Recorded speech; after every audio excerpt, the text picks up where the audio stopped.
No Jumper, coolest podcast in the world. And today we got Sheck Wes on here. Young Sheck Wes, my boy. How you feeling? Feeling great. Feeling tired. You're the first person that's ever been all set up to do an exposed, and then you were like, "Oh nah, I'm trying to do the podcast thing." Yeah. It's a little bit more conversational, a little bit more natural, a little bit more prestigious. Let's be real. Yeah, it is super prestigious, but I'm like conversative, talkative. Yeah. Get to the point type of dude. I figured that, because that's kind of why we started doing the exposed thing, is because, a lot of times when you're dealing with like younger artists, they don't necessarily have like an hour's worth of conversation to have on a podcast or whatever. But I like the confidence that you were like, "Oh, no, I'm trying to really talk." Yeah, word. Let everybody know. So you're from Harlem? From Harlem, New York. Born in Harlem, 98. How old are you right now? 19. 19. Okay. So talk about growing up in Harlem. What was your family life like and everything? I had to grow up in between Harlem and Milwaukee. Right. And what was that because of? I was born in Harlem, 98. And when I turned about 4 or 5, my mom bought a business in Milwaukee, and my dad had a business in Milwaukee. My mom had a business in New York. No, my dad had a business in New York. So he stayed in New York, like, the whole time. He never came to Milwaukee. Mm-hmm. My mom took us out there because New York was getting like super rough and like bad, and like they had like mad friends who were like taxi drivers and stuff who would get like robbed and like killed and stuff. And like, really, she wanted to like grow up there. So I would go to school in Milwaukee, and then spring break, winter break, and then the whole summers, I'd be in Harlem with my dad in New York. Mm-hmm. So I'd be like back and forth every year until high school. And then I came back to New York. And you just stayed there? Yep. Now. So what effect do you think that back and forth had on you in terms of your upbringing? Like, you're going back and forth from a really quiet, relaxed place to New York. Like, Milwaukee was just like some like school shit. Like, it was just like you can't do nothing. Like, mm-hmm. It was just like you go to school, when you go home, then you go to your mom's shop, and then you go to school, then you go home, you go to your mom's shop. Uh-huh. You feel me? I was like every day. But then New York is like you could do whatever you want. You right. feel me? Because mom at work, dad at work. You feel me? So it's just like you raising yourself. So wait, what kind of shop did your mom have? My mom had an African hair braid shop. Oh, wow. So you in that African shit. Yeah, word. You were growing up in that environment? Yeah, but I wasn't in the hair braid shop because my mom, like where her shop was, 2 doors down, it was a sneaker store. Okay. Hung up on sports. So when I was like 9, like 8 or 9, I would just go to the sneaker store to just like window shop. Uh-huh. You know what I'm trying to say? Like somebody would send me to the store or some shit, and I just go in there. Not to that store, but like to another store. And then on my way back, I like go in there and like gaze at shoes, and it was this like OG in there named Trey. And then Trey, the store was called No More Sports. And then Trey would like be like, "Yo, what are you doing here?" Ooh, like, ooh, and I'm like, "Oh, my mom owned the shop." And then I ended up being like they little runner. Mm-hmm. You know what I'm trying to say? And they ended up becoming like they little like apprentice in the store. As an 8-year-old, that's pretty impressive. Yeah, like 8 or 9. You know, to be able to get in there. So then that age until I moved back to New York. So then I was growing up around like a whole bunch of like older guys all the time. Like I hear like these grown conversations, and that's how I got into a lot of grown shit. And I was going through shit with my mom as well. So then it was like Trey was raising me. Uh-huh. You know what I'm trying to say? And Trey was like this OG in Milwaukee. You feel me? And he helped me a lot. And then that's how I was learning everything about sneakers. And I got like crazy and like involved in sneakers and shit. So it just made me like more well-rounded growing up there, I feel like. But then New York was like different, because then that's like where I became like a man. So, but in Milwaukee, you're around this dude Trey and his friends and stuff. Would you say that you were getting turned on to stuff that like you shouldn't have known about in terms of what drugs, women, how men make money, stuff like this? No, that's shit you need to know about. True. You know what I'm trying to say? That's the type of stuff that they be hiding from kids and all that. Like, nah, man, like you need to grow up with reality. But I mean, I'm glad I didn't know everything I know now when I was 9, because I like probably couldn't have handled all this information back then. See, but it's different for a lot of kids from places where I'm from. Like when I lived in Milwaukee, like I didn't live in the best neighborhood. I lived on like 23rd and Cherry. You know what I'm trying to say? Like, and then like my mom's shop wasn't that good. Like, you feel me? I got friends who like passed away. Like they got family members who passed away and stuff like that. Like it was rough there, you know? And then like in Harlem, it's the same way. Like it's like their reality is like forced. You know, like in Harlem, I like gotta walk past crazy shit. You know, even at that age, when I was like 9 in Harlem, walking around and shit, when I would go in the summer, my pops would just, I remember being like, oh, I want to go to this basketball tournament. Ooh, he'd be like, no, don't. We go home. There's a shooting at Burger Park. Really? You feel me? So it'd be some shit like that. I mean, I always felt like through my time living there, and even now when I just meet people from New York, that it's like you just end up with the most crazy like instincts from growing up there because it's so cutthroat. It's so hard to survive. If you want to like get a job or make money or stand out in any way, it's just completely cutthroat. And I feel like kids come out of New York with a very different like skill set and a different like outlook on life because it's so hard to come up out of there. New York just got a whole lot of like rules. Like, you know what I'm trying to say? Like, people don't really understand that. Like, and like anybody from New York just knows how to get under your skin. You feel me? Like they just know how to annoy you. Right. This is like, it's just a thing. Like a lot of people, like we're all just like aggressive people. You know, like I could be having a basketball conversation, but it's not like full blown argument because we like yelling at each other. People would be looking at us like, oh my God, like these guys might be getting ready to fight or some shit. And we like, what? Like, you know? Yeah. But it's just like, that's the environment we like grew up in. Young men in Harlem, it just definitely seems like a category of dudes that's just going to be so fucking competitive that like the conversation is competitive. Harlem is so fire, bro. Like, you know, like, that's really the best place in the world. New York, people don't understand, is like easy to maneuver. You know, like we're in LA right now.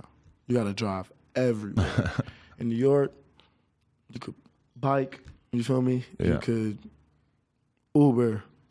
You could take the train. You know what I'm trying to say? Like, there's different means of transportation to get everywhere. So kids like us, like my friend Bala, we right here, like, we just was those kids who just take the train. Right. You know, then go downtown and get into all types of... But see, I was thinking that when I was looking at your Instagram last night is that you're definitely downtown hanging out with all the influencers and the fashion kids and shit like that. But the average kid in New York doesn't necessarily like just want to leave their neighborhood right away. Like I met kids from Harlem that never went like past like Times Square until they were like 18. I wasn't the kid hanging out in Soho though. I was uptown. Okay. You know what I'm trying to say? I just knew the kids who hung out in Soho because of my situation uptown, like with like Kerwin, like Kern from my neighborhood, and like Ray, the Spaghetti Boys, he's from my neighborhood, and that's how I met Ass Pizza. Because then he came like the crib one day. I was drawing on my jacket, and then he was like, just being whatever. We was just chopping it up, and then he drew on my jacket too. And I was just my man's ever since. And I was like, oh damn, we the same age, woo woo. But he was just like somebody I knew, and then that's how I knew Jonah. You feel me? Because then Austin one day was like, oh, link me downtown. Woo woo. And then we went to Jonah crib. And then that's just how I like got into that world, you know, just like knowing them. But I was still like playing basketball and like. That was your main thing? Yeah, because even when I was in Milwaukee at that time, well, the sneaker store got me into music. You feel me? Because these old dudes, Trey was like a DJ too. Like he used to DJ back in the day. And he always was selling like these CDs that people could play in their car and like DVD shit like that he just had sitting there. And then Trey would just like have fire music playing all day. And I remember one day he played Too Short Freaky Tales for me. And he's just like, listen to this shit, it's funny, da da da. But I was just like, damn, this beat is fire. And that's how I really started liking like beats and like rhythm and shit. And that's how I got like picking up on all types of rhythm. So I was like young, like 9. This is like MP3 period. You feel me? With MP3 player with just all this old school music.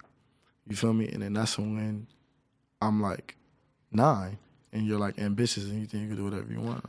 If you are actually a kid who's like smart and figures out what's going on by the time that you're like 9, 10, shit like that, a lot of times when I meet successful people, they're people who figured it out early enough to start like advancing and start learning when they were really young. So then by the time they're 18, 19, they feel way older than they are because they've been paying attention for like 5, 6 years longer than everybody else. Yeah, exactly. You seem like that kind of guy. That's what I mean when I be like, I always be on my gram like, oh, I'm 19, but I'm really like 27. Because I done seen like 19-year-old shit when I was 11. Or like, you feel me? Like 13, because I got older cousins bringing some girls in the crib or da-da-da, woo-woo. And I'm just like, you know, and that shit still happens to this day. You feel me? It's still kids like that. Mm-hmm. You get what I'm trying to say? And they grow up quick and they grow up fast, but that's why they be more advanced than their peers. Right. You know? It just be like the situations you grow up in. And that's why I say like the best creatives come from the hood because they ain't got shit to create with. Mm-hmm. You get what I'm trying to say? Like, if you look at it, like, look at Chicago, right? Right. Chicago, a lot of people who are like directing shit in like music, fashion, and sports.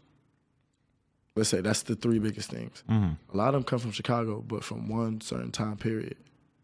You get what I'm trying to say? Right. And that time period was like a really tough, rough time period in Chicago. That's pretty insightful. But I think you're right. Like, that's the way I look at it. Mm-hmm. You get what I'm trying to say? Even New York. Like, New York, like, people always, like, try to, like, come at New York like this because it's just so powerful with hip-hop. Because it's just like the birthplace. Right. You know? Like, people are like, oh, New York, da-da-da this, or it's lacking. New York never lacked. You don't think? You know what New York always lacked? An What? artist. You know what New York always had? Rappers. But you don't think, I mean, the conversation when people talk about New York is that New York birthed hip hop, has essentially created the sound of hip hop, and now the sound that New York created and anything sort of close to it is overall considered kind of dated, and Atlanta has sort of become like the creative soul of hip hop to an extent. And when you see rappers coming out of New York, a lot of times they sort of stray from anything that might be considered traditional New York hip hop. So Atlanta is like, it's like basketball.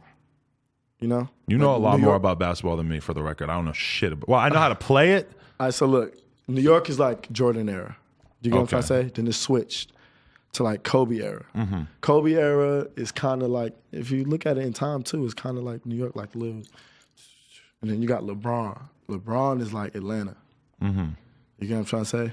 And it's like dominant because the sound's coming out of Atlanta. Mm-hmm. You get what I'm trying to say? Like Atlanta, like places like New York, LA, Chicago, Florida, Atlanta. But Memphis. New York, in defense of New York has some of the biggest artists coming out right now. Yeah, right now, definitely. But I think it's a difference between like artist, rapper. You feel me? Like look at like the 50 Cent Kanye shit. Do you know what I'm trying to say? Back then, Pivotal moment. they were both rappers. You were paying attention to hip hop back then? That was a while ago. I mean, I was paying attention to it after. Okay. Like I was like, oh, all right, so this happened at this time period. Oh, now I remember. You feel me? Type thing. Because I was the curious kid. Like I'm so big on information. You got to be. That's a telltale sign of like someone who's just got a thirst for information and learning. That's the kind of guy that I would bet on. Guy So or girl. like that's why. But then that's what made me bad in school. You know what I'm trying to say? Because like I was ahead of the other kids. And you know how you want to learn, and they're trying to make you learn in this very specific way that you kind of know is sort of useless in terms of memorizing and shit. I was just like, I do the work and shit, and I just start fucking around and just be bad. You know what I'm trying to say? And then the older I got, like, and then you had certain situations where a teacher wasn't there. I remember I had a substitute teacher for like 4 months, bro. You know, like just them switching weeks on week. Like you just gonna be bad. You know, like that's not constant, but that's just like what school is now. Right. Did you? Okay, I'm saying like there's the basketball player side of you, and then there's the artist side of you. Are those two different sides, or can they coexist at the same time? Because when I think of a basketball player, it's a very different mentality. It's about training. It's about getting up at 5 a.m. Why not? Just studio the same way. Studios, you stay up till 5 a.m. The same shit basketball players do. It's just backwards. Yeah. Studio people just nocturnal. But I'm saying it's hard to do both at the same time, I would think. But you tell me. Yeah, but I mean, right now I'm not like playing ball. You feel me? I mean, I play ball. Like, But I'm saying like when you were playing ball, did you consider yourself like, did you think about yourself as an artist or as a musician even? like I was making music, but it wasn't like I was going to the studio every day. You feel me? I was just like, I would try to go to the studio, you know, from like time to time. But this is like earlier. Like I wasn't like trying to record in the studio till I was like 16. When did you decide to fall back on basketball? When I was about 17, 18. What happened? Like I could break down the whole story. Let's hear it. Why not? So I'm 9. You know, I'm getting I'm involved. 9. I'm 9. I'm in Milwaukee. I'm going back and forth between Harlem. So then I'm like getting into like New York shit too. You feel me? So then I'm there in New York. And in New What, York, breakdancing? yeah, at this time everybody was like getting light. I think niggas was wearing like dunks, like SBs, Getting and, into like, bad shit like 3/4 dunks and t-shirts, bapesters and shit. Niggas were like, And the older I got, niggas like cut their trues and shit. That's the stuff you got to stay away from. Yeah, but I mean, Also drugs. Yeah, but I was just playing ball at this time. Yeah. And so when I got about 11, I was like, all right, I'm gonna start rapping. Mm-hmm. And then my like government name is Khadimur Rasul, which is Arabic for servant of the prophet. Mm-hmm. So in school, my name was like Kadi, like everybody would be like Kadi. But my whole family calls me Sheck because Sheck is like one of my middle names. Okay. Because my whole name is Khadimur Rasul Sheikh Ahmadu Bamba Fall. Jesus. Sheck is better. It's easier to remember. But Sheck is like the middle name. You get what I'm trying to say? So I got you. My whole life, my family just called me Sheck because the whole alphabet is like, you feel me? Did you grow up in an environment where you were exposed to a lot of your, culture, your African culture and everything? What? Hell yeah. I guess with the hair braiding shop and everything, that's a must. My mom, in my house, we can't speak like English. We gotta speak like her language. No English allowed? It's not like it's English allowed. But she speaks English too? Yeah. But it's just like she want to hear us speak her language. Right. That helped me be a little bit more well-rounded as well. Mm-hmm. But didn't you go back to Africa at a certain point? Yep. When was that? When I turned 17. Okay. And how long you go for? We're going to get there. All right, let's go. So I'm like 11. I'm going to start rapping. So. Oh, you're 11. Jesus but Christ, I'm sorry. sorry. Want to start rapping? Kid Cudi. Oh, okay. At this time, in the store, when they played the radio, and I like the aux, it was just Cudi on the radio. Mm. You know what I'm saying? I'm like, damn, like. That was an era. Yeah, I'm like, damn, this not like rap. I'm like, this shit is like easier. You feel me? So my name was Kid Cudi. Easier, or were you just attracted to the artistry and the... Bro, if you're like 11 and you listening to like Wu-Tang and shit. Fair. Like it's not approachable, yeah. You feel me? And then you hearing like... That's a very good point. You feel me? It's different. So you like, all right, that's easy. But that's just at that age. Because that's what your mind on. You feel me? So... I guess you're right. Like that kind of explains a lot of popular, rap these days in a sense, is that maybe a young kid could hear a Lil Pump song and think like, yo, I could kind of do something like that myself. Whereas you listen to Kendrick. What's easier for a kid to tough say, to imagine Gucci doing gang, that. Gucci gang, Gucci Right. gang, or for a kid to a Kendrick verse? Yeah. It's complicated. A Bible verse. Kendrick a legend, not the Kendrick and all that. Yeah. Oh, okay. So. But all right, so my rap name is Kid Cudi. And I'm making music, but like I'm trying to play basketball. You feel me? But then when I'm about like 13, I start playing basketball. Mm-hmm. You feel me? So then that's what and at the same time, I'm just recording music like on an MP3 player. Right. You feel me? Like playing the beat or something off like my computer. So when I start really playing basketball, it like becomes really like time consuming. But like at the same time, you still making music because like you freestyling all the time, like your teammates, like just in school, like I would write like in my notebooks, I would write songs and stuff, and I got bored, like when I finished my work early or stuff like that. And I had a teacher named Mr. Gabe when I was in middle school who made music. He really got me into like songwriting. He was in this band called Blue Seriously. I got to break out the big ass backwood for you, by the way. You don't got to light it right now. I just want to give you that. Oh yeah. I forgot. Shout out to Bearwoods. Bro, California is like, we literally growing trees out here, bro. Like, if a kid from New York came out here and just like how people really be like, oh. I remember my first time I came out to California after living on the East Coast my whole life, and I was like, you mean you guys just sell this? It's just no big deal? Yeah, it's different. I didn't want to interrupt or anything. I just wanted to give you that and sort of place it here because, that's what they like for me to do. So I'm 13 and I started playing basketball seriously. Right. Turned 14, I moved back to Harlem. What's the definition of playing basketball seriously? You got competitive? No, I started playing like AAU, like on like my school teams, like you feel me? So this is like I'm a hooper. You feel me? Like but I'm still super involved in music, bro, because basketball players, like music is a big part of playing basketball. Mm-hmm.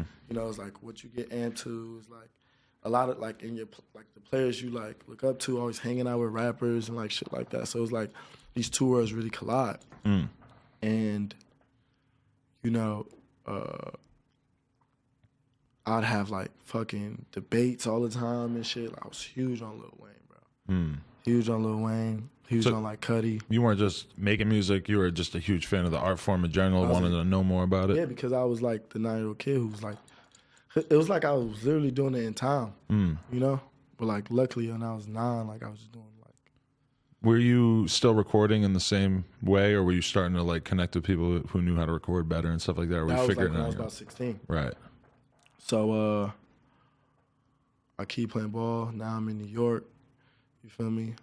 I like meet up like with a whole bunch of friends, like all these African kids, and they like all become my friends. A lot of them I knew from like my back and forth journeys, and like all my friends from the project, stuff like that. And then I'm playing ball AAU in New York. I'm playing ball high school in New York. Like basketball is just my thing. You feel me? I led New York in assists per game. And then I transferred high schools, right? I went to another high school called John F. Kennedy, which is like a better high school, like LA. So me and Balo were like playing in the same division. He was like my friend from like Harlem too. You know what I'm saying? So we transferred together. So then I get to Kennedy, and at this time during that summer where I transferred, I also get scouted to like model. So I started modeling crazy in the summer. Did somebody just walk up to you on the street and tell you? I was coming from my sister's graduation, and it was a scout on the train, and he walked up to me like, like gave me his card. You feel me? And I was just like, what? Like this gotta be fool. You feel me? And I hit him, and then like I came in for like a casting or whatever, and he just like automatically like, yeah, I just want to sign you. And then I signed the contract, and then like 2 days later, like I did like this shit for like Birkenstock. Right. And like this other brand. But you were getting paid right away? Yeah, like getting straight to it. Was this mind-blowing for you? Had it ever occurred to you that you were a pretty... Because people always was telling me to like model and stuff, but I was like doing it behind my mom back because my mom, when I was younger, and she couldn't let me do anything because I was in Milwaukee and under her watch, she wouldn't let me model. She wouldn't let you do something like that? Exactly. But when I'm in New York, because she moved back to New York with us too, and she got to go to work, and I could do whatever I want without her knowing. I'm trying to say that's the difference in New York. So you weren't that surprised that all of a sudden you were getting paid to just stand there and take some photos? Nope. I would have been surprised. Because I always know I was like supposed to do that. You always felt like what? When I you was were a kid, I was destined... always telling myself like, yo, I'm going to be a rapper. And I was like, you know what? I'm going to just be a rapper because then that's going to make me a rapper.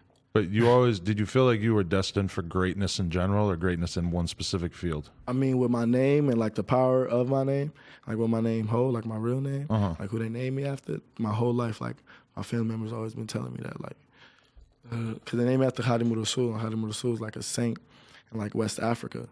Like the French people colonized West Africa, of course, and he was like spreading the message of Islam, which they didn't like because they were afraid that would like give them like the influence of like jihad. Do you get what I'm trying to say? Like to fight, but he never did that. Like they held him in exile for 35 years, and that's who my like parents named me after. Wow. And it's like in Senegal, like his like followers is like the biggest like following of like Muslims in Senegal, and they call it like the Murids. And like my family's part of that. And, like, that's just who they name after. But that's like people always was telling me like, you like just because of his name, you like gonna be great, or like you're gonna have the greatness of his name. Do you feel like that is what gave you that confidence that you were going to be great, or do you feel like you kind of just had that inherently, or were your parents telling you that? As a kid, I wasn't really like super like hip to that. You know, I'm just like, oh, all right. You know, like I didn't really believe because I'm a kid. Your man's Kanye. They always say that Kanye's parents would just tell him that he could do anything he wanted, and he was so great, so much, and that then when you look at his personality and how confident he is. Always definitely like told me how much pride I had to have being African. Like how like they came here only for us to like go to school and like just to work hard, and like how we don't live here, like how we live back in Africa, and like like we just gotta like grind hard, and like I was having good grades and shit, but I was just terrible. Like I was being. Bro, anybody I went to school with could like validate this. Just bad behavior? It was just terrible. That was the same way. It's crazy. In Milwaukee, a lot of the kids I went to because in Milwaukee I went to high school for 1 year. Do you get what I'm trying to say? Yeah, for 1 year. And then, and then I went to New York. But I got to New York when I was 14. Right. You know what I'm trying to say? Because it was that end of the school year. And because my birthday is September. And then all the kids I like went to school in Milwaukee, all like huge rappers in Milwaukee now. Really? Do you get what I'm trying to say? Huge like, rappers in Milwaukee? I swear. They're doing their thing? Yeah. Like you want to shout them out? We need some names, yeah. My boy Joe Carr, Free Joe Carr, Solo Key. Okay. My boy Joe Carr. All the YPN dudes. Like these all dudes I went to school with. You saying Milwaukee's underrated for hip hop? It is, but you know, Milwaukee, they like really like adopting like a LA beat type thing. Okay. But like, I don't know, like a drill flow. It's like a drill smooth flow. I don't know. Let me ask you this. Were you always popular in school? Yeah, because I was African. Oh, really? Yeah. In Milwaukee, like I was African. And then I was like funny. Like I'm the nigga who's like cracking jokes on the teacher and shit. Like, okay. So you were like the cool kid in Milwaukee? Mm-hmm. But I feel like in New York. In New York, I was a cool kid too, though. Okay. Because then I was like playing ball. I was funny.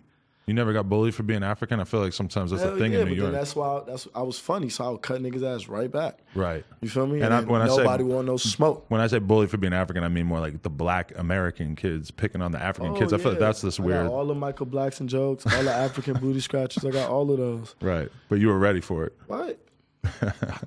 I'm telling you, bro. I be chopping on niggas. Word. But you feel me?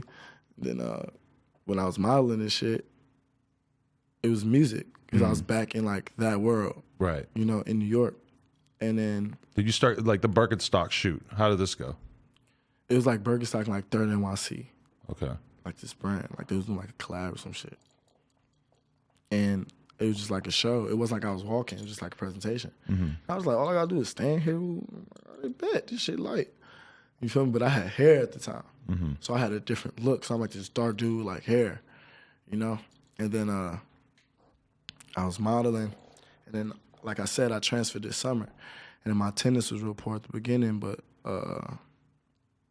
in order for me to play in the season, I had to have 90% attendance because they like made a new rule that season. Mm. And I was supposed to have this fitting for Yeezy season 2. And I couldn't go to the fitting because I would have missed a day of school. So that was like one of the first decisions where I was like, fuck modeling. Like, really? Basketball. So you did go with basketball on that occasion? On that occasion. But in the same year, it's Yeezy season 3. Well, not in the same year, but like next year in like February, January. And this one was in Madison Square Garden. And then I was in the show. Right. But I thought the show was going to be like on a Friday or something. And I think it was on a Thursday. And we had a semifinal game at a part of the season where I was like playing. Or like my coach was like, you had to be there. Type thing. You feel me? Mm-hmm. Well, yeah, basically. Because it was a commitment. It was a really big deal to miss that. Yeah, and it was a commitment I made also with him, like, you know, transferring to a school. You feel me? Like, he went real hard for me. You feel me? But I was like, damn, bro, am I going to, like, make it with my team in Madison Square Garden? Or am I going to, like, go do this shit in Madison Square Garden? Like, be part of that. You made a different decision this time around. That time around, I made that decision. Do you think you really fucked up on the season 2 decision? No. It was all right at the time, but you definitely made the right decision season 3? Yeah. Yeah, I would say so, given that you're on No Jumper right now. Yeah, and then season 3 crazy. Yachty was there. Yeah. They like niggas probably won't even like remember the shit. Man, the fact that Yachty was modeling, yeah. Ian was there. This was early. Doug was on stage. Yep. And this the thing, like the thing I was wearing or whatever, like it like never came out or like it was some whatever exclusive Vanessa B. Croft wanted me to be in. But how was that experience overall? Were you like just amazed at how cool it was? I was tired. You said you were tired earlier too. Because we had to like keep like, I sat down like twice. Cause I stood. But that was allowed, right? I was standing in the front at first, and then Ian made us all switch up, and then I stood in the back, next to him and Thug, and like if you see the pictures, you'll see me. That's like that's fire, you know, in the way that like so many people on that stage, like you know, that were there that night, like from that point to like now. Because that was right after I think we did the Ian Connor interview, or it might have been right before it. I don't even remember. Either way, that was like, were you the kind of person who was going to be starstruck being around Young Thug, or were you ready for it? Hell no. Hell You were no. built for this, huh? Because like at the same time too in Harlem, You see people all the time. Yeah, and it's not even that. Like my uncles know so many people, and they was bring me around them. And then like I was always around older dudes. Like I know how to move. You feel me? Like after I did season 3, my basketball shit was just like fuck, because my coach is like, really, nigga? You feel me? And I'm just like straight on my island shit, and that's when I really just stopped caring about basketball. I was like, fuck AAU, and I was like, fuck school. But you finish high school? That year I didn't. Okay. That year, crazy plot twist. So I just start skipping school, just like fuck everything, fuck home, parties all the time. You were partying? Yeah, doing bad shit at parties, promote my music at parties. You feel me? I was just pushing my shit. Were you getting any kind of traction with the music? Okay. I had this joint like called Sheck Wes 2 times. Because when I think Gucci came out that year. Yeah. And then like the day before he came out, I remixed Gucci 2 times. It's like, shout out to Gucci. Gucci coming out of jail. He's a legend. And then it was going crazy in New York and shit. But then that's where we was doing a whole lot of bad shit too, like parties and shit. But you were high key getting fucked up or just a little bit? I don't drink. Okay. I wasn't drinking or smoking. What were you doing? Partying. Partying like doing drugs or partying like just staying out doing shit? I was just there to do shit. You get what I'm trying to say? Okay. That's where I was eating at in the party. Oh, you were working. Okay. So we getting specific with that, or are we gonna keep it? I was getting lusty. Not with girls though. Okay. I was sometimes. Yeah. So you making a lot of money or what? Pause. Super pause. Yeah, always pause. Super duper pause. Pause. I like, as a New Yorker, I like that you're keeping pause alive. Word. I got a lot of pauses in my arsenal. All my LA niggas be like, yo, this nigga always talking about pause.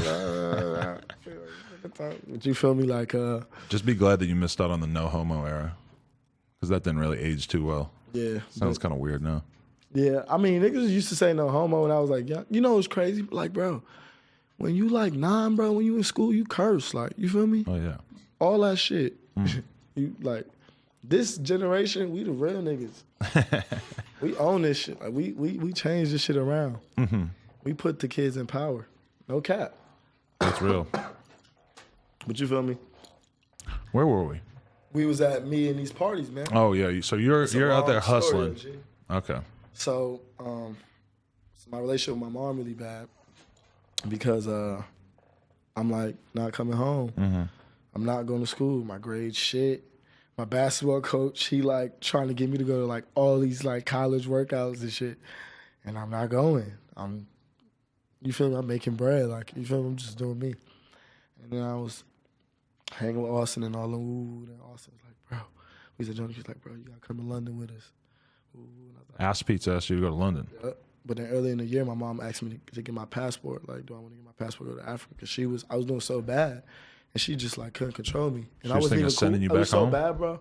I ain't talked to my pops for a whole year when I went to Africa. Really? Word to me. My man's Bible right here. You can validate that. I wasn't talking to that nigga for a whole year. When I went to Africa, me and him had like my mom. It was just me and my mom basically. Me and my pops lived. We lived in a small ass crib, bro. You get what I'm trying to say? 1-bedroom apartment in the projects. No cap. Just walking past each other and like bumping shoulders and shit, like not even talking. Oh, so you're in the same apartment as him, not talking to him. That's crazy. Yeah, because I was just like, me and him used to get in so many arguments and fights and shit. So did you go to London? Look, I get to London. Okay. First of all, I do a whole bunch of like foo-foo shit to get my passport because my mom wasn't even fucking with me because when I tell her, all right, mom, get my passport now, she think I was trying to model when I was going to London. But I wasn't. I was about to do my music shit while at Speece, and I was going to do all the Spaghetti Boy shit. You feel me? So we get to London, woo-woo. They send me back because I'm 17, and we just like... Oh, you couldn't get in? Yeah. You feel me? But then at the same time, now I think of it, my mom probably like said some shit to like get me sent back to like, I don't know. I mean, you show up in London, you're 17, you don't really have... You probably didn't have any way to prove where you were staying or anything, right? Nah, we did. Oh. That's just a whole nother story.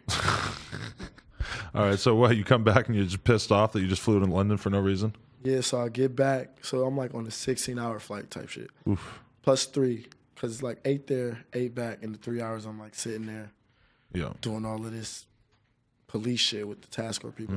Damn, that only took 3 hours? You got lucky. Yeah. Last time I went, took 8. Okay. And then when I get back, my mom like, oh, you got back from London? Because she thought it was longer. She thought I was going longer because I just did come like straight home. You feel me? But it was a bummer when I got back, bro. Like I lost my luggage. Like I was just fucked. Like this is when God started preparing me for my journey. Okay. You feel me? Because I lost all the like materialistic shit. You feel me? And my mom was like, you want to go to Africa? And I'm like, hell yeah, because I'm amped. I've been like traveling and shit. I'm like, fuck it, let's go to Africa. But I was like, Ma, I got this little meeting I'm supposed to have on the 9th. I need to be back by the 6th. She's like, and school wasn't even finished at this time. Because when I went to London and all that, I was still skipping school and all this shit. You feel me? And I could have still graduated, like that time of year. I could have still graduated. They was telling Balo like to call me when I was stuck in Africa. Because I went when school wasn't done yet. Man, I go to Africa, bro. I'm just like starstruck, like land struck. Like I'm just like, whoa. But what, how beautiful it was? Like beauty, like the energy, like the people. Like it's just a different world. Like here, bro, people don't really get it. Like we see white people, Spanish people, black people, Arabs. Like, you know, it was just all black people. Where? What part? Senegal, West Africa. Oh, okay. I'm from Senegal, West Africa. Well, I bought. And I get there, and I meet my brother for like the first time. You feel me? Like, super starstruck.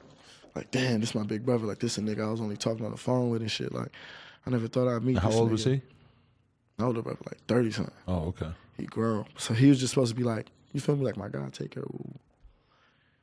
So this city in Senegal called Touba, and who made Touba and the founder of it is Hadi Rasul, who they named me after. And he was like a religious man. So Touba is a holy city where everything is religious. You can't smoke, can't drink. Like girls don't wear like tight clothes. You feel me? Like everything is about like religion, knowledge, and like respect. Like everybody cool, you know? I was in Dakar, the capital city. I landed for like 2-3 hours. It took me straight on the car right to Touba. You feel me? I get to Touba. They take me to St. Amsa, which is like one of the highest like sheikhs in like my country. A sheikh is like a teacher or like a religious leader. And I had hair, like mad hair, and he was looking at me like crazy. Like everybody was looking at me crazy in Africa when I had like my little haircut with the long hair, because men don't rock hairstyles like that in my country. Right. Like they all rock baldies and like, you feel me? Or especially in Touba, they don't, the religious city. So he like, cut your hair. And I'm like, what? You feel me? Like this the hair you braid and, you feel me? And I'm like, nah. And then they like persuaded and like forced me to cut my hair. And then that's when like my whole journey in Africa started. And then my mom like ended up calling me like, yeah. Because I skipped the whole part too where I gave my brother my passport. This happened in Dakar. My brother was like, oh, yo, let me get your passport. And I'm like, nah. And he's like, bro, like, this is your first time in Africa. Like, you don't know it. Like, you feel me? People steal passports. Somebody could look like you and, like, slide through and just take your joint. You be stuck here forever. And I'm like, damn. All right. And I just give it to him. But at the same time, I'm, like, in awe because he's, like, my brother. And I'm like, all right, I trust him. You feel me? Because I'm, like, the kid in America who just grew up with an older sister. Like, I never had, like, a big brother. Like, all my big brothers, like, older dudes. Like, you feel me? Like, my cousins and shit like that. So then he had my passport, and then my mom called me like, yeah, you just stay in Africa for like 2-3 years. I'm like, what? So this is when you realized she had set you up? Yeah, and at this time, my modeling shit was booming like crazy, Mo. Like, niggas was getting all types of emails. Like, you feel me? Like, this brand, that brand, this brand. My agent hit me like, yo, you gotta get back. Like, yo, you got that, ooh. My modeling shit was about to go crazy. And then my mom just like, you feel me? No. I tried to Earl Sweatshirt you. Type shit. You feel me? I don't know what his whole like situation was. Right. I heard he got like sent. He tried to Mike the Ruler my shit. Like Mike got sent back. He did too, huh? Yeah, you feel me? But like I was in Africa though, so this shit was different. And I was there dolo. I went with my cousin on a flight, but he was there for a month. So you couldn't think of any way to get home? Nah. See, that was my whole thing. When my mom was like, you staying there for 3 years, right in and there? Because I was talking to all my friends, like, Balo, right here, bro, I swear to God. me and him the day before I left, he was telling me like, oh, keep your passport, keep da. Because one of our friends already got sent back. Because this shit happens every day. You feel me? Kids always get sent back. You know? So I already had my plan. I was born in Harlem. You feel me? I was born in New York, so I'm a U.S. citizen. I was like, I'm going to the embassy, and I'm going to find a way for the embassy to help me. And I still got all this shit documented through like snaps and shit, bro. One of my mans, AB, he from a town on like 143rd. He be going to Africa every summer. You feel me? So he was there that summer. He like my friend from America. So the one time I got to slip out and go to Dakar, like just on some little shit. You feel me? I ended up staying there longer. Like 7 days. This whole 7 days I was there, I'm doing this back and forth in between, like trying to get my passport to the embassy, the AB house, like my aunt crib in Dakar. And I got my friend T-John and then Walter, Theo, Alpha, and Austin as pieces. Like Austin, like that's why I'm so close with him like that. Like that's why I'm so loyal to him like that. Because when I was really stuck in Africa, like, and I just met him, you feel me? He was like trying to really, really help me. Like I remember one time he had like $900 and my flight was like $888. He's like, fuck it, bro. Like, I'm gonna get you the flight, but you just gotta make sure. Because all I needed was a passport. I could have bought a flight, you feel me? But I just didn't have that. And then it just didn't work out. And then that's when I was just like, fuck it, I'm gonna just accept this shit. And then that's when I went back and I started my whole religious like training thing. That You gave up though? You're like, I'm just gonna stay here, fuck modeling? No, because the embassy told me, I was 17 at the time, right? My birthday is September. I went to Africa in June. The embassy was telling me that if I turned 18, I could do it on my own. I was just like, fuck it. I'm gonna go do this religious shit. So I turned 18. But then I turned 18 and I fell so in love with like the religious shit. I was just like, fuck it. I'm gonna stay until like it's time for me to go. You know what I'm trying to say? Like, there's no rush. And then once I accepted it, I went home. So like my little like journey that was supposed to be like 2-3 years, I ended up turning into 4 months on my own because all the shit my mom was telling the religious leaders, they just couldn't see it in me as a person. You feel me? Like she would tell me, outrage, like he does this, he do that, he do this, he do that. Like I did a lot of crazy shit, but I wasn't doing the shit she was talking about. Really? Yeah. But she just wanted me to be there because that's just like punishment. She think that's what's like gonna make me better. So you finessed the West African religious leaders that you were entrusted with? Basically, but I didn't finesse them. Not that you finessed them, but that you like this. I feel like I'm listening to you describe like a Home Alone type plot where you're like a kid, but you're like way too smart to. The things you're doing are too smart for a kid to be doing, and it's just like everything just sort of works out. Like I wish I was that. When I was 17, I was a fucking idiot. Africa was like the lowest, like craziest part of my life. That shit make me want to cry, bro. Right. I swear to God, like the shit I like would see. You feel me? How hot it was, all the fucking mosquitoes, like really? The food, like I gave you perspective on your life in New York. Like I had to eat like beans and like meat and shit, like. So it made you realize how good you had it back home. Yeah, like how I was fucking up, and I was seeing, and then like me, I'm like, you know, a lot of people, and I'm be real, and I'm accept this. A lot of people, you know, you act ignorant sometimes, but you might really be a good person at heart. So a lot of times I feel like in America, I was just being ignorant because I wanted to be dumb.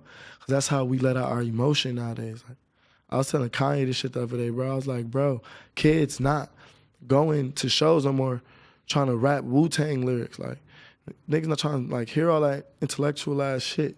Everybody letting their emotions out with like this production and these anthems and like yelling. Like, how these kids... I'm like, bro, I look at every single one of my fans. I don't look at them just like, everybody look at them like, oh, that might be a rich kid. It might be, that nigga might come from a situation in his crib. You feel me? Or some shit like that. And the only way he letting out his emotion is coming to your shit. Like, live Sheck Wes, bitch, I'm dying Sheck Wes. Right. You know what I'm trying to say? Like, well, you know what's crazy is that when you look at like every other type of music, it's and not look like... at it. That's why these older dudes don't be understanding why a nigga like Lil Pump. Shit's so brazy, bro. Do you get what I'm trying to say? But I'm saying like the lyrical complexity of like rock music is usually not, the lyrics aren't very technical. It's about the emotion. It's about how it makes you feel. You apply that you apply that to rap and you completely understand why your music is getting a following because the energy's there. All young kids' music is like that. Like, I love every young artist. You get what I'm trying to say? In every way, because it's just young. You can't make a mistake with art. You get what I'm trying to say? You could judge it. Right. You feel me? But like, just anybody young, bro, like I fuck with that shit. You feel me? Now it's like different shit and it's politics and all types of other different shit, but like, you feel me? All in all, like we all still young. People don't be understanding. Like shows be crazy because I'm 19 and that nigga right there 19. Mm-hmm. That nigga right there is 16. When you go to rap shows, it's usually very, very young and like yeah, and then on in average. the back, it be all the old heads who really fuck with your shit. Yeah. You feel me? But I mean, when you are around young kids and you see the way that they listen to music, that's when you realize like, oh, Lil Pump is as big as he is because he's able to seize that audience of young ass kids. Yeah. And they don't consume music the way that adults do. He's like, bro, I'm just making music. Look, kids got nothing to do all day but sit around and watch music videos, and if you can fill that Like, void bro, for like them. YouTube is like crazy. Like, Eric Head, damn near got a PS4, Xbox. Oh yeah, YouTube is some shit on their TV. That's what TV is You sit now. there all day, you watch shit come on. You feel me? It's like the new TV. You turn 16, you start watching Academics and No Jumper, and all of a sudden your brain gets corrupted. All of a sudden you know all about Tekashi 6ix9ine and blunts and stuff. everything. Yeah. All right, so wait, you leave Africa, you get back, what do you do?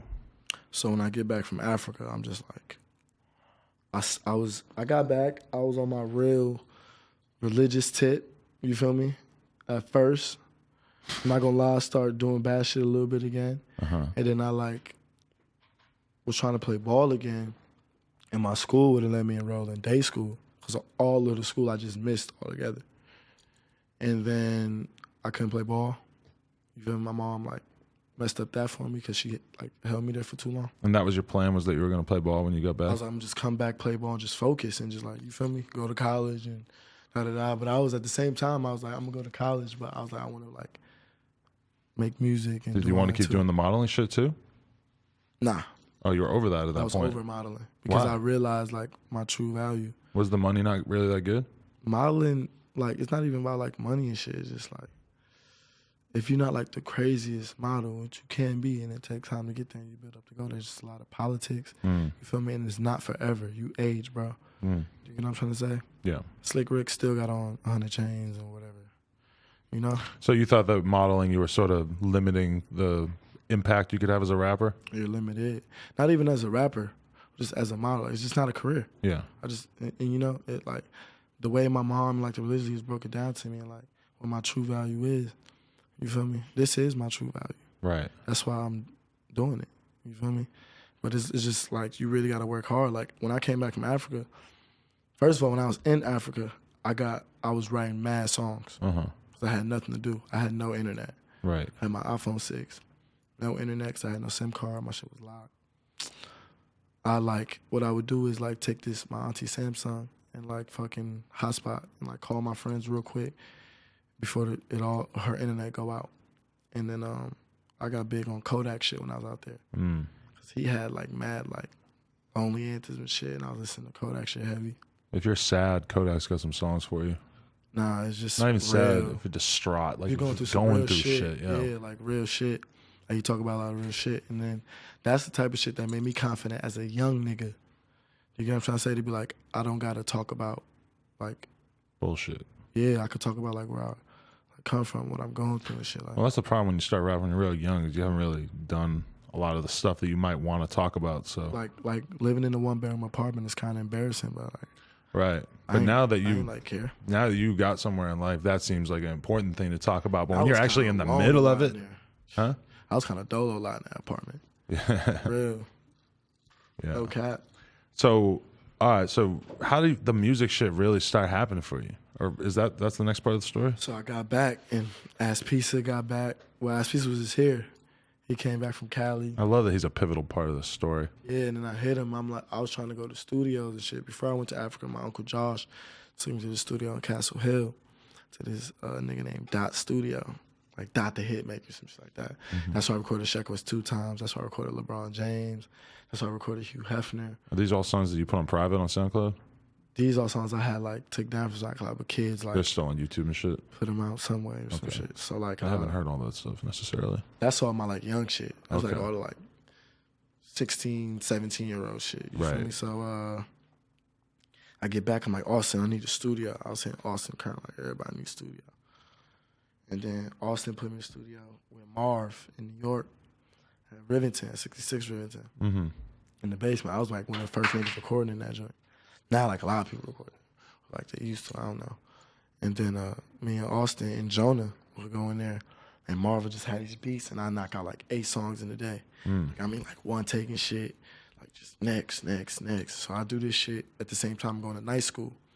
So I'm just like, I made a plan. I was like, all right, I'm gonna just stack all these songs. I'm gonna pick the best joints. You feel me? And then I had dropped Mally Ratty, which is a joint Marv produced. And I had dropped this joint called Real Nigga that Nadar produced. And then I was just, you feel me? Then this was getting my like buzz going. And then at the same time, I got like all my friends helped me and shit. Like Austin was like pushing Sheck Wes shit crazy. Like, yeah, I fuck with Sheck Wes and everybody. But it was still people fucking with me because I had the free Sheck Wes campaign when I was in Africa. You feel me? Like I had the free Sheck Wes hashtags and shit. Like that's rare shit. And then, yeah, labels just start like hollering at me and shit, like managers and shit. I was being managed by Joe Madden at first. Really? Yeah. How the fuck did that happen? V-Files. Oh. V-Files are trying to fuck with me. And then I had met Joe Madden, but Joe Madden was like working with V-Files or whatever. Right. I was like fucking with Joe Madden. You know what I'm trying to say? But he had shit to do with V-Files, and I just couldn't fuck with Joe Madden. Right. But that's one of like greatest people I ever met, bro. Like that's one of the realest. Like, were you excited to meet him? Were you a rock fan? We didn't even talk about that. Yeah, like I mean, like I knew about him.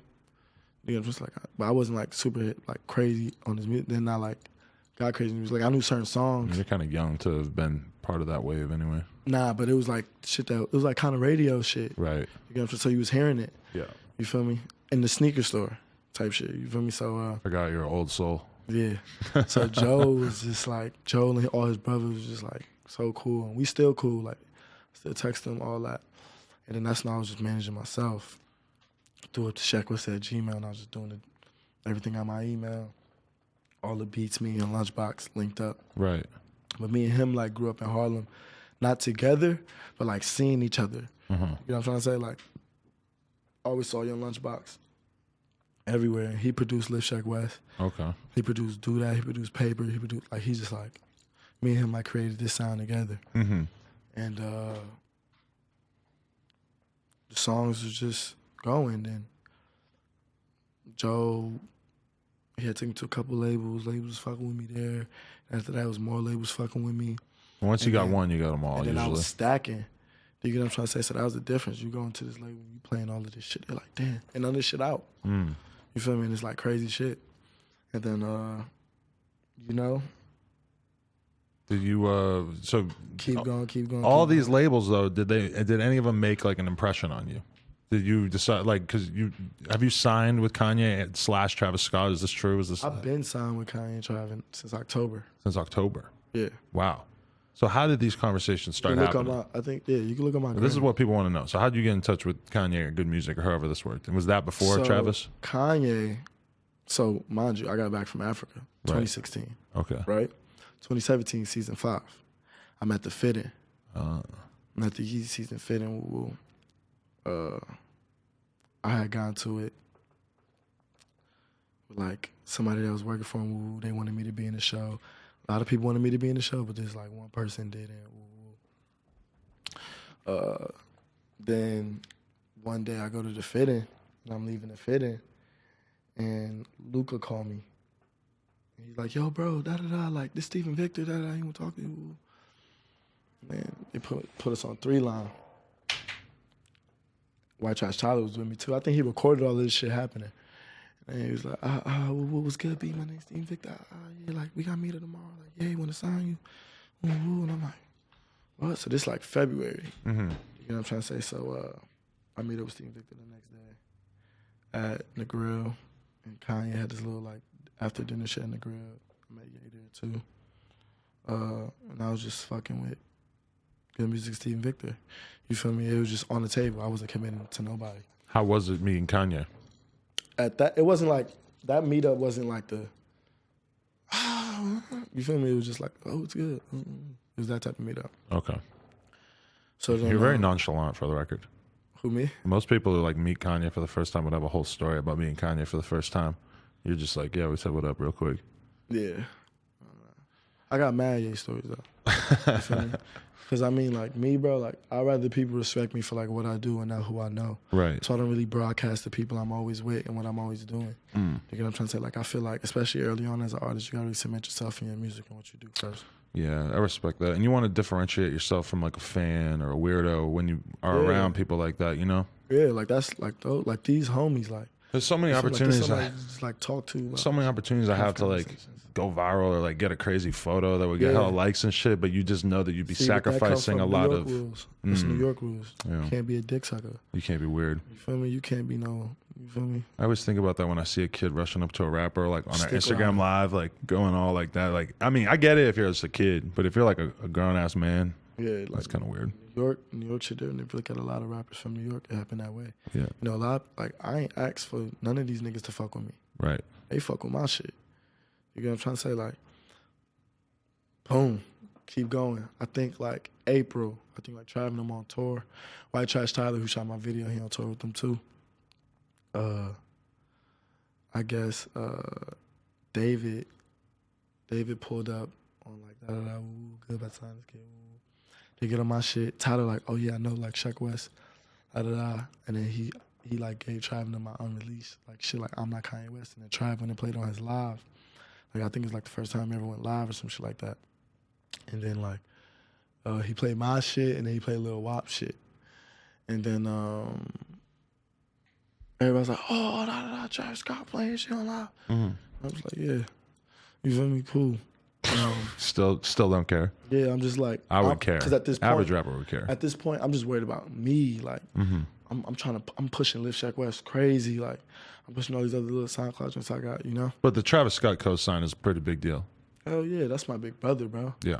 I love that nigga, bro, for real. Just want to make that clear. That's the first person to ever, like, all the way, like, fuck with Sheck West. Like, you get what I'm trying to say? Like, so, then Trav Mandrab reached out to me, and I had text Trav, and then when he came to New York, I had met up with him on the Damn Tour. And then I watched the Damn Tour shit, and I was like, damn, this shit crazy. And it's crazy because the first time I saw Trav was I saw him at season 3, and because everybody's at season 3.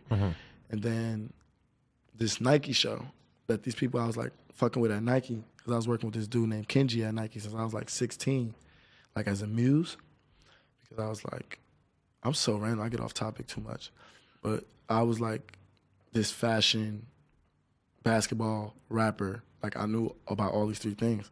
So they like, he was always like needing my opinion. They You're a muse. That's pretty, that's powerful. Like, yeah, so I was like, they mused till I was about like, until I started going crazy with like fashion people are so weird that they need to have like 16-year-old kids around but to it was just fire though when know you're doing what's this cool. shit with Nike. You get what I'm Yeah, trying to say? no, Like, I mean, it's a good different. opportunity for you. It's just such a weird thing to think about. Like I know like, and I got cool like a lot of the designers and shit like that. And it's like, I got to see a lot of stuff before it come out. And, like, It's not put what your you know, opinion too, on you it. know. Exactly. You're a pretty good example of that. Yeah, for real.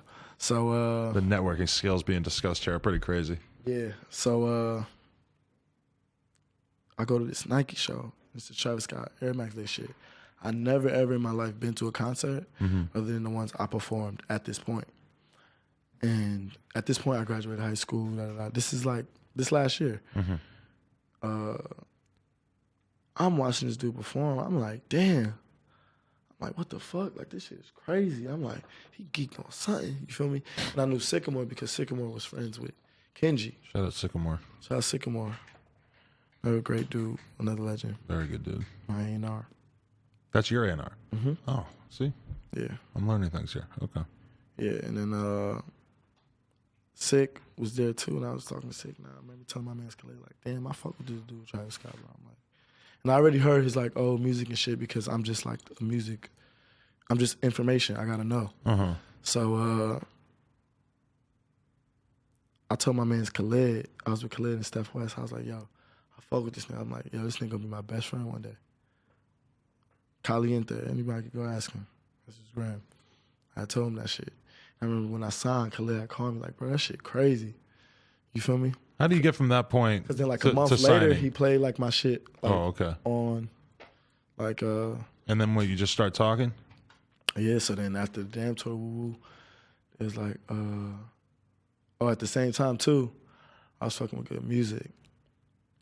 Because then this is just like some different type of shit. You get what I'm trying to say? Uh-huh. This is why my deal is with how it is. Yeah, that's why. Like How do you end up signing the some both? shady aftermath shit. You know There you go. Okay. I don't know. I'm gonna just. I'm getting a 50 Cent vibe from you for sure. Yeah, no jumper getting the rareness. So. This is like that double XL cover with M50 and Dre. Yeah. That's what this is. You know, we're almost an hour in. Oh, we are? Damn, I don't like long interviews. I hope y'all like all still watching this. I think it's cool. I think it's worth it. So then freaking Ye hear Mo Bamba.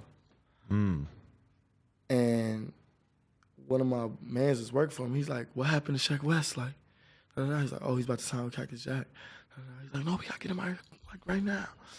I get there the next day, and it's Ye, Pusha T, Steven Victor, and Kyle. Full court press. Yeah, we just sitting there just having like conversations.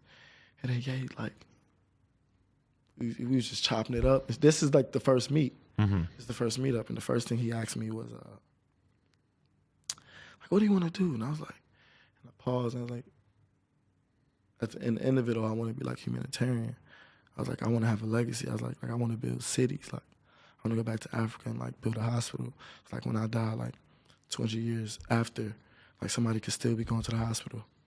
You feel me? Mm-hmm. Staying alive. You know? Like, it's like, I think I can help you do that. And then at this point, he's telling me how he produced everybody, like albums and stuff like that. All the stuff that he's just announced? Yeah. Like, and then he's telling me how he want to like produce my joint and like I should make music and all this. And then I was supposed to do this NBA Nike campaign where Ray's corrupted. Like me and Ray were supposed to do this like crazy Nike shit in New York. Mm-hmm. And me and Ye started talking about shoes and stuff because I got all the information on kicks because I've been groomed like working with this dude at Nike. Mm-hmm. You feel me? And he's like, I want you to go to China with me next week. And I'm like, I can't. And he's like, what? And it's like, I'm not telling you not to go to China. But I'm not telling you not to go to New York to shoot. But you go to China. Because I was telling him, I got to do this shoot with Ray. Mm-hmm. You feel me? And then I had hit Ray. I was like, yo, Ray, da-da-da. Like, Kanye want me to go to China. And he was like, yeah, bro, I think you should go. Like, you an artist, woo.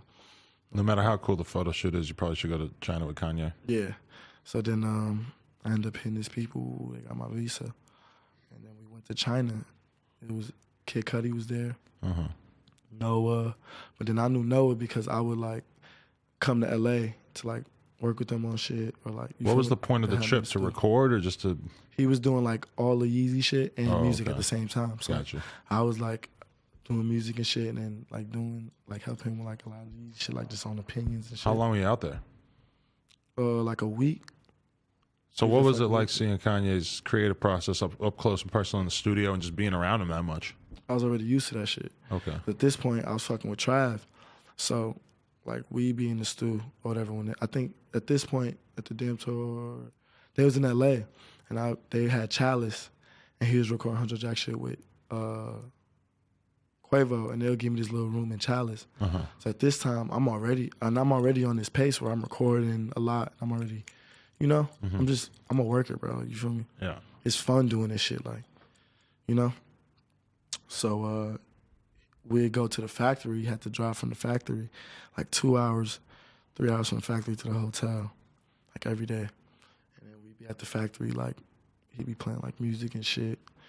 And then like we'd be doing the sneaker shit at the same time. And it was like, cool, it was fire. And we came back, and then when we was there too at the same time, I was also telling like Kanye how like I was just proving my loyalty. Like Trav, I'm like, you feel me? Like this nigga fucked with me first. Like I'm fucking with Trav. And yeah, he just called Trav, and he was like, yeah, I think we should do this shit together. Uh-huh. And then we just ended up doing the whole joint together. That's amazing. Mm-hmm. How long has this been signed? Since October, you said? Yeah, I've been signed since October. If you check my gram, I said New Slave in October. Crazy. And yeah. So what's your plan from here? What have you been doing since then in terms of like working on your career and stuff? I'm recording my project. My first album called Mo Boy. Uh-huh. Yeah, and it's just basically just the whole story and music. And so what have you been, you've just been in the studio with these guys, or who have you been getting beats from? I mean, a lot of people. I mean, I'm really cool with a lot of young people, so like I fuck with a lot of young producers. And I actually like Lunchbox, Mad Cool Wonder Girl. How much input are Kanye and Travis having in your project at this point? It's just me. None currently. Because they all doing their own joint. Travis going crazy on Astro World. So, but I mean, like I be with him a lot though. You feel me? Like when we in LA, I just be with Travis a lot. So I be at his sessions a lot, and I go to my sessions, or like, you know, he doing his shit. I mean, I don't really see like Ye a lot. You feel me? I just seen him the other day. I mean, we hoop and shit. Like we play ball from time to time. With Trav, we play ball. It's regular. Yeah. Shoot some hoops with Kanye. Yeah, we just go hoop and shit. You just be dunking on his ass, or you go easy on him? Nah, I mean, you're super nice. He killed, but like honestly, I'm gonna be real. Like I'm good at playing basketball and all that, and like I got way better than like what I used to be when I like took a break. But like I'm not in the best shape because I'm like smoking shit like this. I wonder if people can tell that we smoked a blunt, like a bunch of blunts right before we did this. Yeah. Probably. That's probably what it is. That's probably why we're an hour and 10 minutes in. Yeah. I think this is fire, though. It's like, this is kind of you, like, leapfrogging in your career, like, to the long, no jumper. Because normally it's only, like, legends and, like, people who've been around for a long time who do the long interview. But I feel like... You never know how legendary this interview might be. That's what I'm saying, is I think that this is going to be a pivotal moment right here. This is going to be like the XXX interview, the Lil Pump tour, Sheck Wes interview. They're going to be like, you got that shit early. I'm going to say, yeah, I got that when he had, what, 50K on the gram? That's how I carbon date the interviews in terms of like. Yeah. Another thing with Instagram, like for kids, I don't want kids like don't get lost in that shit. Because it's not about the numbers, it's about your interaction. It's about how many people fucking with your shit. You get what I'm trying to say? So don't get lost in any cloud wars or any of that Instagram shit. Whatever's supposed to happen is gonna happen. Just keep your shit the hardest. There's a lot of people who have like thriving music careers that actually don't go crazy on Instagram either. You'd be surprised. Yeah. I mean, I really don't. Instagram, I mean, like, I'm on it, but like when it comes to like posting pictures and shit like that, everything to me when it comes to posting pictures on social media is just archives because our parents have photo albums. We don't. Yeah. You don't own one photo album. Hell no. You don't. No. You know what I'm trying to say? But you got your iCloud, you got your Twitter, all the shit you post on Twitter, you got all the shit you post on Instagram, all the shit you post on your Facebook. That's the real true archives for kids of this generation because we kids of the internet. You get what I'm trying to say? Yeah. Like in this guy's like Trav, like Rocky, like Lil B, like Soulja Boy, a lot of these people, like they open this internet generation. That's like niggas like Soulja Boy, like YouTube. You know what I'm trying to say? Like I remember watching like Soulja Boy and like some nigga named VIC. I had to get silly. You hear that song? I don't remember that one, but I remember about there was just like a couple of years there where Soulja Boy would put out like 4 videos a week and shit. Yeah, but it's just like they set like a different standard of like what the internet could like hold. Right. You know what I'm trying to say? But I feel like when I look at your videos and your style of putting shit out is that you've realized that it's good from your perspective to be very rare and to pace yourself a lot and only put out, like you said, you have 400 songs. Shit. Yeah, I can show you this shit. I got so many songs, bangers. Everything slaps, no cap. Right. How would you describe the style that you've sort of arrived at with your music, where you're clearly concerned more with like energy and melody and than traditional lyricism?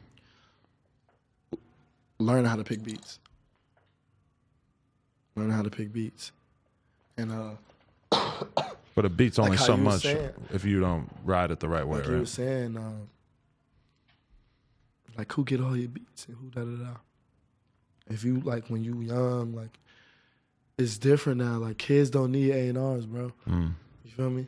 Like really like with Sick, like me and Sycamore, we work on a lot of shit together, but at the same time I gotta share him with like YG and like Trav.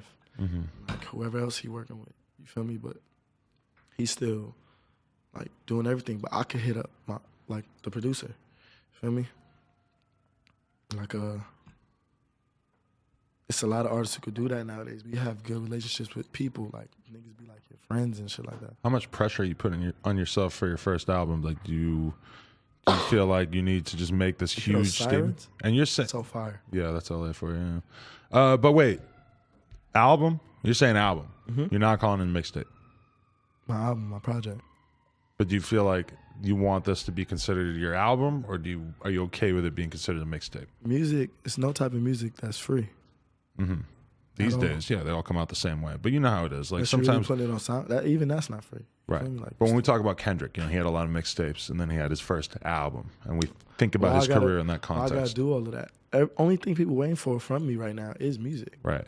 You know what I'm saying? That's the only thing that's separating me from like in that huge jump is like the body of work and the body of music. Mm-hmm. But me and what I'm trying to do as a young artist, and not a rapper, as a young artist, is really groom my art and like make sure it's like straight. Every song you make, you're getting better, right? Definitely, bro. I like freestyle. Like Mo Bamba was a freestyle. You feel me?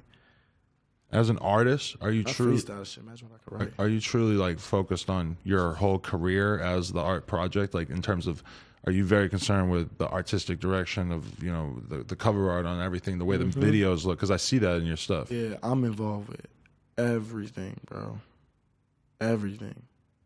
I don't like. I'm not like a just give him a treatment type of nigga. Mm-hmm. You feel me? I want to be a director. You feel me? I want to be like. I wish I could do all my graphic art on my own. I mean, I hit Ray to do it.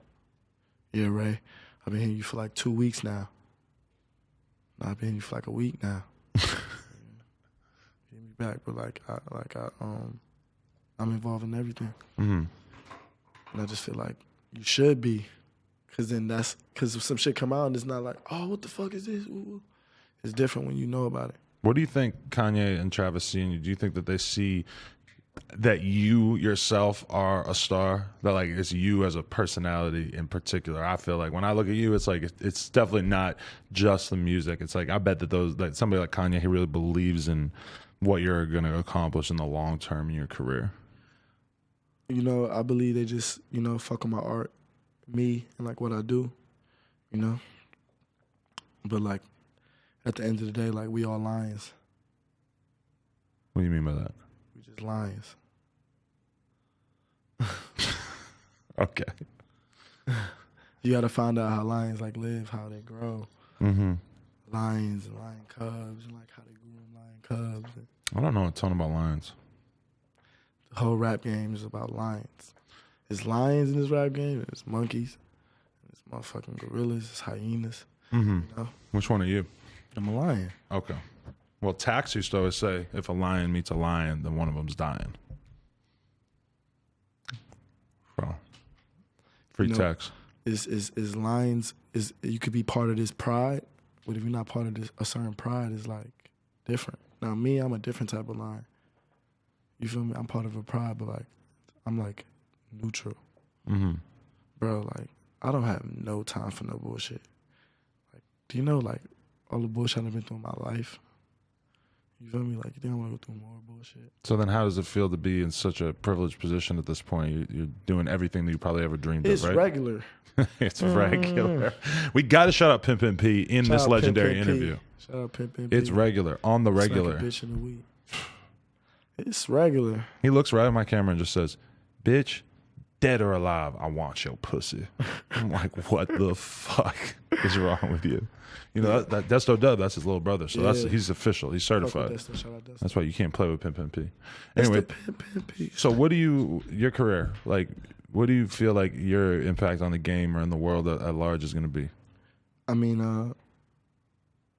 I'm on Team Young Artists. Mm-hmm. So I just want people to look at the scope of young artists different, but at the same time set the bar higher for young artists. Right. Setting the bar higher by just putting out better music. You feel me? Yeah. Straight like that. You just want to have an impact on the game and just create great art? Mm-hmm. Because, like, look at it. If you look at the NBA right now, bro, a lot of dudes not here for like 5 years no more. It's like 2-3 years. So if you can't keep up, it's like... Rap's like that too. Yeah. If you can't keep up, it's... Dudes start to sound dated a lot faster because we're so used to just hearing all these fresh new voices all the time. Like, not dropping my music and all that, it's just making me and my art so much better. So I just got more time with it. You feel me? I just treat this shit like it's basketball, because with basketball, like, I probably could have went somewhere with it, the way I was. But, I just never really applied myself. I did apply myself, but I didn't apply myself how I was supposed to. But I had a father, who had to go work all day long at the same time. And that's the type of shit that make you mad and angry, and then you just go bug out and do whatever the fuck you want. How do your parents feel about where you're at right now? they just happy that, you know, they just accept the fact that I'm a young man and I'm just doing something, and they proud that I'm like, you know. Do they understand how well it's going? Yeah, definitely. That's good. Yeah, because in Africa, like on the block, they bumping Mo Bamba. I bet they are, huh? For real. That's crazy. Your shit's streaming all over the world, huh? And Dakar and Liberty 6. That way. Anyway, anything else we need to get to before we wrap this shit up?